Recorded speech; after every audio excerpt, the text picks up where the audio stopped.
여호와 하나님을 믿고 예수를 믿는다 할 때 그 믿음의 중심은 그 이름이라고 그랬잖아요. 여호와의 이름, 예수의 이름. 왜 그 이름을 우리가 믿는가 하면 그 이름의 의미가 있기 때문에 그렇습니다.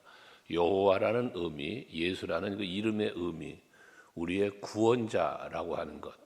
우리의 구원자라는 것은 우리가 구원받은 성도의 입장에서 고백하는 고백인데, 그 여호와의 이름 속에는 우리가 고백하는 많은 수많은 고백들이 있습니다. 창조주, 전능하신 하나님, 또 자비로우신 하나님, 샬롬의 하나님, 니시 하나님, 다양한 하나님을 말씀해요. 그것은 곧 그 이름의 권세를 의미하는 것이죠. 우리가 예수의 이름으로 기도한다, 여호와의 이름을 의지한다. 다윗 같은 경우는 그 이름으로 골리앗과 싸우러 나아갈 때 그 이름의 권세가 승리를 가져다 주잖아요. 그래서 또 다 누구야? 여호수아도 마찬가지. 여호와 니시라고 하는 이름을 고백하는 거지 않습니까? 이것처럼 우리가 믿는 여호와 하나님, 우리가 믿는 예수의 이름을 확실히 믿을 때에 그 믿음으로 말미암아 누리는 것이 뭐냐? 하나님의 살아 역사하시는 그 놀라운 섭리와 그 권능을 우리는 보게 되어지고 그 권능 안에 우리는 산다는 사실을 또한 스스로가 고백도 하며 누림이라는 자리로 들어간다 그 말이에요. 오늘 1절에 보면 여호와 우리 주여, 주의 이름이 온 땅에 그리 아름다운지요 라고 고백하잖아요. 온 땅에 그 이름이 아름답다라고 하는 말씀의 의미 속에 다윗의 고백은 뭐냐면 하나님이 안 계신 곳이 없어. 온 땅에 하나님의 영광이 가득해. 그거는 내가 어디를 가든지 무엇을 하든지 항상 여호와 하나님이 계시다는 사실을 다윗은 믿고 의지했고 그 사실을 보고 살아가는 다윗이었음을 말씀하고 있는 겁니다. 여러분이 바라보고 있는 세상, 여러분들이 살아가고 있는 현실적인 삶의 모습이 그 가운데 하나님의 영광이 아름답게 가득 차게 임할 수 있기를 주의 이름으로 축복합니다. 그러면서 주의 영광이 하늘을 덮었다라고 말하는데, 하나님의 권능과 영광이 가득한 내 삶의 현장, 여러분이 가정에 있어도 직장을 가도 성전 나와서 예배를 드려도 어느 곳에 있든지 항상 하나님 여호와의 이름과 그 영광, 그 권능이 가득한 속에 내가 살아간다는 것보다 행복이 어디 있겠습니까? 우리가 하나님을 믿는데, 예수를 믿는데 믿습니다만 하고 앉아있는 게 아니라 내가 믿는 대로 되어지는 일들을 발견하면서 그 되어지게 하시는 하나님의 섭리 속에서 내가 살고 있다는 거예요. 그의 보호하심, 그의 인도하심, 은혜 베푸심, 이런 것들을 내가 누리는 것이, 이게 하나님의 영광이 그곳에 임하는 거죠. 온 땅에 가득해. 그래서 오늘도 여러분들 하루를 살면서 어디를 가든지 무엇을 하든지 하는 곳마다, 가는 곳마다, 머무는 곳마다, 하는 일마다 하나님의 영광이 나타나는 그런 복된 일들이 넘치시길 축복합니다. 그러면서 2절에 보면 주의 대적으로 말미암아 어린 아이들과 젖먹이들의 입으로 권능을 세우시며 라고 말을 했는데, 대적들이라고 하는 것은 원수들이잖아요. 지금 다윗의 대적은 누굽니까? 다윗의 대적은 사울 왕입니다. 물론 아들의 압살롬이 반역했지만 그 압살롬의 권위는 왕을 대적하는 것이니 왕에 준하는 권세를 가진 군대들과 대적자들의 모임입니다. 강한 힘을 가지고 있어. 다윗은 도망가야 했잖아요. 사울 왕을 피하여 도망가야 됐고, 압살롬 아들을 통하여 때문에 도망을 가야 되는, 왕인데도 불구하고 도망을 가야 되는 저 대적의 힘은 굉장한 힘 아니겠습니까? 육체적 세상적으로 보면 지배를 당하고 공격을 당할 수 있는 그러한 힘을 가진 대적들이란 말이에요. 그러니까 막강한 힘이에요. 그런데 그러한 대적을 뭐 해요? 어린 아이들과 젖먹이들의 입으로 권능을 세웠다. 여기서 말하는 어린 아이와 젖먹이는 뭐 하는 거냐? 힘없는 거예요. 다윗은 어린아이처럼 젖먹이처럼 힘이 없었단 말이에요. 대적과 싸울 수 있는 힘이 안 되는 거예요. 하지만 그 입으로 권능을 세우셨다는 그 입은 무슨 입입니까? 어린아이 같고 젖먹이 같은 그 입은 무슨 입이요? 하나님을 찾는 입, 하나님께 기도하는 입, 하나님 앞에 감사와 찬송하는 입, 이 앞에서 말한 하나님께 영광 돌리는 입술이에요. 우리가 하나님께서 너희가 말한 대로 해주신다 그랬잖아요. 우리는 그래서 믿음의 말을 해야 된다는 거예요. 여러분의 입술에는 항상 감사가, 여러분의 입술에는 항상 믿음의 말이 담겨져야 되는 거예요. 비록 나는 내 세상적인 모습, 육체적인 모습은, 내 세상의 삶의 모습은 연약하고 부족하고 능력 없지만, 어린아이 같고 젖먹이 갓집에 불과한 그런 보잘것없는 힘을 갖고 있지만, 아무런 능력도 없지만, 하나님께서는 우리의 입술의 기도를 들으시고 우리의 입술의 찬송을 들으시고 그 능력을, 그들의 입술 권능을 세우신다는 것, 그 입술의 기도대로 되어지게 해주신 것 아니겠어요? 그래서 이는 원수들과 보복자들을 잠잠하게 하려고 하십니다. 그 대적자들은 힘이 세요. 그러니 마치 다윗을 단칼에 죽여버릴 수 있을 듯 그렇게 말하고 행동하고 있지만, 그러나 저들의 입술 잠잠하게 한다는 게 뭡니까? 결국 대적자들을 물리치고 이긴다는 거예요. 그래서 이김을 주시는 하나님을 말씀하잖아요. 로마서 8장 37절에서 우리를 사랑하시는 이로 말미암아 우리가 뭐해? 넉넉히 이기느니라 그래요. 이기는 삶이라는 것은 결국 범사가 잘 되게 하시는 거잖아요. 우리가 바라고 원하는 게 있습니다. 그 모든 것들이 어떻게 해야 되냐? 하나님 앞에 입술로 기도하고 내 입술로 선포하고, 우리 부흥회 기간 동안에도 강사 목사님 말씀하셨잖아요. 예수 생명 내 안에 있다. 예수 능력 내 안에 있다. 이것은 뭐로 있습니까? 믿음으로 있는 거예요. 그러므로 여러분들은 항상 마음속에 믿음이, 마음속에 갇혀져 있는 믿음이나 생각 속의 믿음으로만 있는 게 아니라 우리의 입술로, 내 입으로 선포도 해야 되고 내 입술로 간절한 기도도 해야 되는 것이죠. 그때 응답이 있는 거예요. 그때 역사가 일어나는 것입니다. 백부장이 예수께 와서 주여 말씀만 하옵소서, 그럼 내 하인이 낫겠습니다. 믿음에 뭐 했어요? 고백을 했어요. 그때 그대로 되어지는 거예요. 내 믿음이 크도다 하시면서 그 하인의 병이 낫도록 역사해 주셨잖아요. 우리는 내 입술로 우리 항상 기도하고 찬송하고 감사할 수 있는 그런 여러분들이 되실 때, 여러분이 살아가는 온 땅은 하나님의 여호와의 이름의 영광이 가득한 그런 복된 일이 있게 된다는 사실을 믿으시기를 바랍니다. 기도하는 우리는 부족해요. 기도하는 나는 약해요. 할 수 있는 게 아무것도 없어요. 하지만 나의 믿음을 보시는 하나님, 내 입술의 고백을 들으시는 하나님은 그 믿음대로 말한 대로 되어지도록 일해 주신단 말이에요. 이게 여러분 우리의 하나님이시단 말입니다. 그러면서 3절은 창조주 하나님을 말씀하는데, 주의 손가락으로 만드신 주의 하늘과 주께서 베풀어 두신 달과 별들을 내가 보온다. 여러분, 온 땅에 가득한 여호와의 이름의 영광이 있는데, 달을 보아도 별을 보아도, 여러분 세상을 보아도, 부는 바람을 느껴도, 떠오르는 태양을 보아도, 모든 것을 바라볼 때 하나님이 만물의 주인이심에 대한 고백을 하고 있는 거잖아요. 그렇다는 얘기는 무엇입니까? 여러분, 하나님이 나의 창조주라는 고백은 나의 주인이 하나님이시다는 거지. 나를 지으신 이가 하나님이시단 말이에요. 이 믿음은 여러분, 우리가 세상적 육체로 볼 때 내 아버지가 대통령이야, 내 아버지가 어떤 기업의 회장이야, 그러면 그 내 아버지에 대한 뭐가 있어요? 자긍심, 자부심, 이것 때문에 그 아버지의 힘과 권세를 누리는 누림이라는 게 있잖아요. 근데 내가 믿는 여호와의 이름, 내가 믿는 예수, 그분이 누구냐? 만물을 만드신 분이야. 손가락으로 해와 달과 별들을 만드셨대. 이건 뭐예요? 하나님의 능력은 손가락으로 해요. 손가락으로. 이건 지시하면 있었다, 말씀하니까 있었다고 창세기 1장 말하잖아요. 하나님이 말씀하시니 있었어요. 되어졌어요. 만들어졌어요. 이게 하나님의 권능이에요. 창조주의 권능이다 그 말이에요. 그러니 여러분, 하나님께서 되어지게 하시면 되는 거고 있게 하시면 있는 거예요. 출애굽기 35장과 36장의 말씀에 보면 성막을 짓는 이야기가 나오잖아요. 그 성막을 지을 때에 하나님은 어떻게 일하십니까? 모세에게 성막을 지으라고 명령하셨지만 명령하신 것으로 끝난 것이 아니라 그 성막을 지을 수 있도록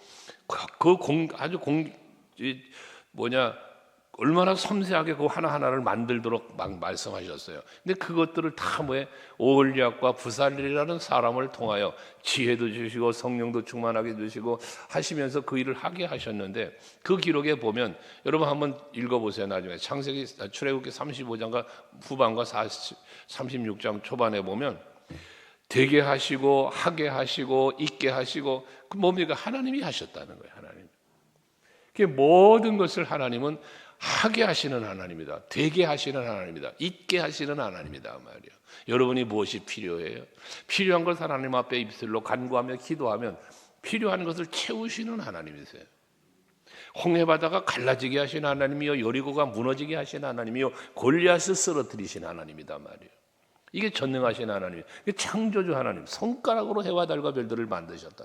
그 엄청난 권능을 다윗은 고백하고 있다는 거지. 그렇게 손가락으로 모든 것들이 있게 하신 하나님이 여러분 인생, 여러분의 삶의 현장, 가정, 직장, 사업, 모든 것을 하나님께서는 손가락 하나만 가지고도 되시는 것처럼 하나님이 말씀하면 되는 거예요. 이걸 여러분의 믿음으로 가지시라는 것입니다. 그러면서 4절에 말하잖아요. 같이 읽어요. 4절은 같이 시작. 사람이 무엇이기에 주께서 그를 생각하시며 인자가 무엇이기에 주께서 그를 돌보시나이까. 그렇습니다.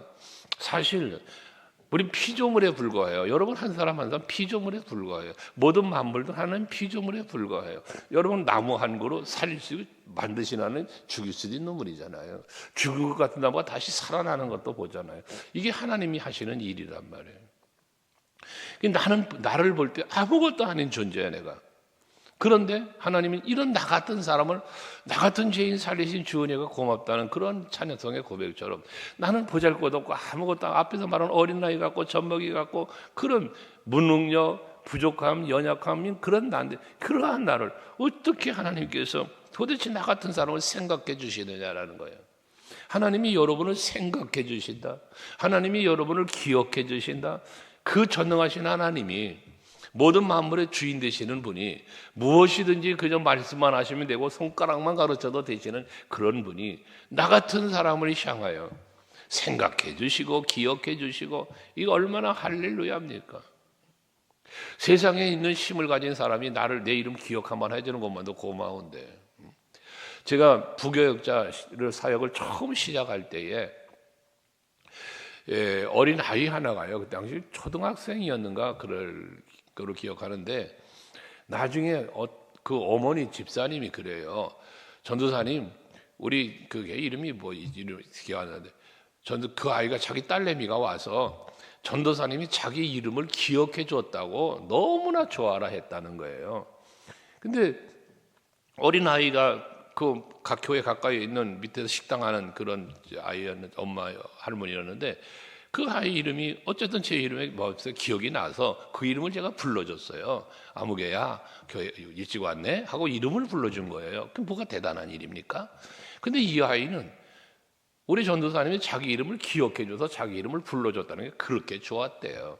그래 가서 엄마한테 그런 얘기를 하더라는 거예요. 여러분 생각해 보십시오. 만물의 주인 되신 하나님이 여러분을 기억하시고 생각하시고 손정숙 집사야 하고 하나님이 불러준다. 와, 할렐루야 아니겠습니까? 이 새벽에 여러분이 예배하고 기도하는데 하나님이 여러분의 이름을 불러준다? 그게 얼마나 감사한 일이에요. 기도하다 보니 와, 또 살다 보니 와, 하나님이 나를 생각해 주시는구나, 하나님이 나를 기억해 주시는구나. 이게 얼마나 큰 행복이고 기쁨이냐 그 말이에요. 나 같은 사람을 말이에요. 다윗은 그 얘기를 하는 거예요. 지금. 하나님이 기억하시고 돌보시는 그 놀라운 은혜를 말한다 그 말이에요. 그러면서 5절에 말하잖아요.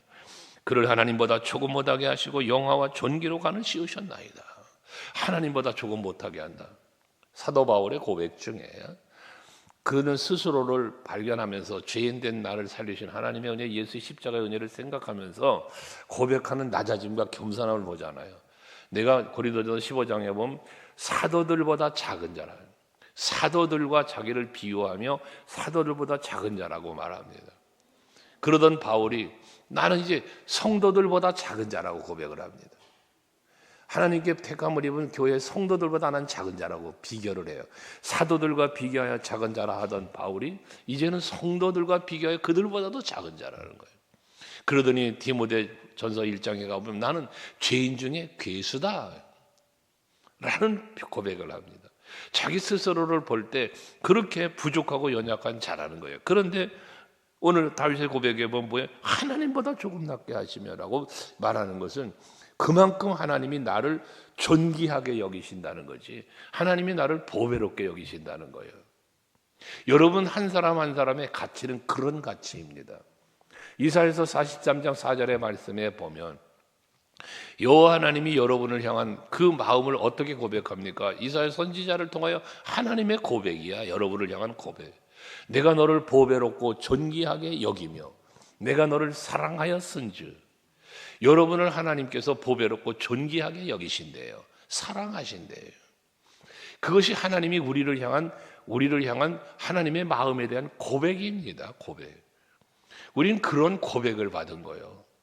여러분 사랑하는 남자가 나한테 프로포즈한 그것도 감격이 된다고 눈물을 흘리며 그러는데 하나님이 여러분을 보배롭고 하나님이 여러분을 존귀하게 여러분을 사랑한다는 고백을 하셔요. 로마서 5장 8절도 보면 아직 우리가 죄인 데 있을 때 그리스도께서 우리를 위하여 죽으심으로 우리에게 향한 자기의 사랑을 확증하셨대요. 하나님이 여러분을 보배롭게 여기고 존귀하게 여기며 사랑하신다는 그 표현을 약속의 말씀으로만 아니라 예수님의 십자가의 은혜로 그 사랑을 우리에게 뭐해서 고백하셨다는 거예요. 저와 여러분 이 자리에 있는 여러분들은 하나님의 고백을 들으신 분들이에요. 하나님이 여러분을 향하여 내가 너를 보배롭고 존귀하게 여긴다. 너를 사랑한다. 그 사랑의 표현이 말씀만으로만 아니라 십자가의 은혜와 사랑으로 표현받은 고백받은 우리들이라는 사실이죠. 이 얼마나 기가 막힌 일입니까? 이것이 여러분의 믿음이어야 돼요. 그래서 영화와 존귀로 관을 씌우셨다. 세워주심을 말하는 거 아니에요. 여러분이 일으키신 거예요. 멸시받고 무시받아가던 다윗왕 왕이 되었어요. 왕은 되었는데 무시를 당해요. 사무엘하 5장 말씀에 보면 헤브론에서 왕이 된 후에 처음 전쟁을 누구와 합니까? 여부스 족속과 전쟁을 하잖아요. 그때 여부스 족속의 사람들이 지금 싸우겠다고 올라오는 다윗을 보면서 저 다윗을 못 올라온다는 거야. 왜? 저 정도는 다리를 저는 절름발이나 앞을 못 보는 맹인이라도 저 정도 다윗은 이길 수 있다고 그래요. 그게 못 올라온다는 거예요. 무시당하는 거예요. 그랬던 다윗이에요. 그러나 어떻게 했어요? 그 전쟁에서 승리를 했어요. 그 성을 빼앗았어요. 그래서 여부스 족속의 성을 빼앗아서 그 이름을 다윗은 다윗성이라, 자기 이름을 걸고 다윗성이라 그랬다는 겁니다. 여러분 오늘 사시면서요, 여러분의 삶의 현장에서 정말 어떻게 보면 세상 환경이 또는 사람이 나를 무시할 수 있고 나는 아무것도 보잘것없는 존재처럼 여김을 당할 수 있겠지만 내가 믿는 여호와의 이름이, 내가 믿는 예수의 이름의 권세가 그분이 나를 위하여 내 믿음대로 나의 입술의 고백대로 역사하셔서 놀라운 기적 같은 일들이 여러분 삶 속에 일어나서 살아계신 하나님은 나의 하나님이시라고, 하나님은 역시 내 곁에 함께 계신다고, 임마누엘 하나님이시다고, 나를 위하여 일하시는 살아계신 하나님이라고 여러분들이 경험할 수 있는 여러분들의 삶의 현장이 될 수 있기를 축복합니다. 그러면서 6절에 말하잖아요. 주의 아까 소의 손가락으로 만드신 하늘을 본다고 말씀하셨는데 주의 손으로 만드린 것을 어떻게 해서 다스리게 하시고 만물을 그의 발 아래 두셨으니 그러잖아요. 다스리시는 하나님, 생사화복을 주관하시는 하나님, 이게 하나님의 능력이요. 여러분들의 생사화복을 주관하시는 이가 하나님이시거든요. 그런데 우리에게 뭐 했어요? 하나님이 가지고 있는 창조주로서, 섭리의 주로서 모든 것을 다스리시는 권세를 가지신 그분이 그 권세를 여러분에게 그 권세를 주셨어요. 그래서 이 모든 것을 다스리고 정복하라고 하나님은 축복해 주신 거예요. 요한복음 1장에서도 여호와를 영접하는 자고 그 예수의 이름을 믿는 자들에게 하나님의 자녀가 되는 해줬어요? 권세를 주셨대요. 여호와 창조주 하나님은 다스리고 정복하라는 권세를 예수 그리스도로 말미암아서는 하나님의 자녀로 누릴 수 있는 권세를, 성령이 임하셔서는 너에게, 사도행전 1장 8절에 말씀하시는 것처럼 성령이 너에게 임하시면 뭐해? 권능을 받고. 그러니까 하나님은 우리에게 뭘 줘요? 권세와 능력을 주시는 거예요. 이게 어떻게 주어졌어요? 여호와의 이름으로, 예수의 이름으로 주어지신 거예요. 여러분은 지금 그 권세와 능력을 받으신 분들이에요. 그러니 그 권세는 무엇으로? 영접하는 자, 예수가 내 안에 영접하는 자, 곧 그의 이름을 뭐해? 믿는 자 그랬잖아요. 여러분들이 믿음을 가지시다는 거예요. 그래서 그 예수의 이름을, 여호와의 이름을 마음껏 뭐해? 믿고 기도하고 믿고 선포하라고 말이에요. 그럼 되는 거예요. 가나안 땅, 우리는 저들의 밥이다라고 메뚜기 같다 우리는 참 표현했잖아요. 먼저 불신자들이. 그러나 여호수아와 갈렙은 뭐래? 저들 우리 밥이래잖아. 선포하고 나아갈 때 그대로 되게 해주셨잖아요. 여러분들 오늘도 하루를 살아가실 때에 하나님은 여러분들의 하나님이 되셔서 여러분들이 가는 곳마다, 머무는 곳마다 하는 일마다 도우시며 일하실 거예요. 왜? 여러분은 하나님 앞에 보배롭고 존귀로운 존재이니까. 하나님이 사랑하는 분들이니까요. 일해 주실 것을 믿으시고 그 영광을, 큰 영광을 돌릴 수 있는 여러분 되시기를 주 이름으로 축복합니다. 기도하시겠습니다.